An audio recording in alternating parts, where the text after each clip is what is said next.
సమస్తమైన ద్వేషము 1, కోపము 2, క్రోధము 3, అల్లరి 4, దూషణ 5, అమ్మా సకలమైన దుష్టత్వం 6 మీరు విసర్జించండి అంటాడు. ఎన్ని ఉన్నాయి? 6. విసర్జించండి, వదిలేసేయండి.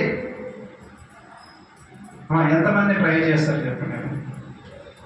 ఇప్పుడు మీరు విన్నారు కదమ్మా, నువ్వు చెప్పుకోలేదు, చెప్పు నేను చేసేది చెప్తే ఇటువైపు అంటే ఎలా కాదు. ఎంతమంది ఈ మాటలు ఇప్పుడు మీరు విన్నారు కదా, ఎంతమంది ట్రై చేస్తారు? ట్రై చేయాలి, తప్పకుండా సక్సెస్ అవుతుంది. అమ్మా వింటున్నారా? మీరు ట్రై చేసే ప్రయత్నం చేసే ఖచ్చితంగా మనము పుట్టుకతో మంచి ఎవరు చెడ్డవారు కాదు కదమ్మా. ట్రై చేసే ఖచ్చితంగా ఇది అవుతుంది. ఎన్ని ఉన్నాయి? మొత్తం 6 ఉన్నాయి. ఏంటి చెప్పండి ఒకసారి కంఠస్థం.